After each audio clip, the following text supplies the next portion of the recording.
પેલા મને એ કે પ્રવેશ દ્વાર પર કયા દેવનું નામ છે? આવડા મોટા અક્ષર આવડો અક્ષર છે એક મોટો મોટો, હા 4-4 ફૂટનો. તો વાંચ્યું નહીં તમે? તુચ્છ પકા. હા યાદ આવી ગયું. તમને બોલતા આવડે ગુજરાતી, ઇંગ્લિશ, દુનિયાની બધી ભાષા, પણ શું છે વાંચતા નહીં આવડતી, એવું ને? તુચ્છ પકા. અમને વાંચતા પણ આવડે, પરંતુ અમે અમારી દિવ્ય શક્તિ યમલોક મૂકીને આવ્યા છીએ. બરાબર. નકર રૂમ શું કરો ને ખબર પડી જાય નહીં.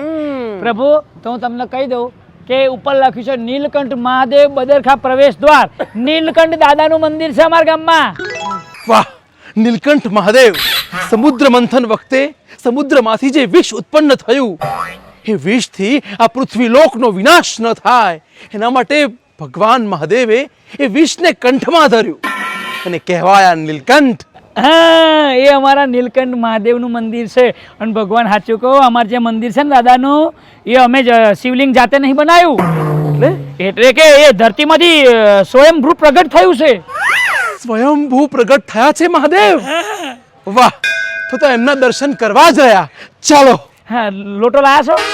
એટલે બધું દૂધ કે લોટો પાણી કંઈ ચડાવવા નહીં દાદાના શિવલિંગ ઉપર. અમે પૃથ્વી લોકો વાળા એવું કરીએ, જળ ચડાવીએ, દૂધ ચડાવીએ, હા ધતુરાનું ફૂલ ચડાવીએ.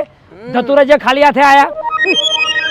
તમે મનથી શુદ્ધ હો તો બધું અર્પણ કર્યા બરાબર જ છે. તો ભગવાન પ્રભુ, અમારે ત્યાં પૃથ્વી લોકો ઉપર લોટા શિવલિંગ ઉપર પાણીના દૂધના એ દદુડા થતા હોય છે, તો એ ના કરીએ ચાલે? હા, એ કરવું પણ જરૂરી છે.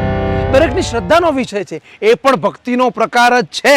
બરાબર, એ અમારી ભક્તિ કહેવાય એમ. હા, દરેકે શક્તિ પ્રમાણે ભક્તિ કરવી જ જોઈએ. હા, નગર મેં દાદા સુધી કેટલું દૂધ ચડાવી દીધું છે, મને એમ કે સારું ભૂલ તો નહીં કરી, પણ મારી એ શ્રદ્ધા હતી. ના, પણ ભગવાનને ખરેખર સાચા શ્રદ્ધાથી આમ દૂધને પાણી અર્પણ કર્યું હોય છે ને, બધી મનોકામના અમારા નીલકંઠ દાદો પૂરી કરે છે.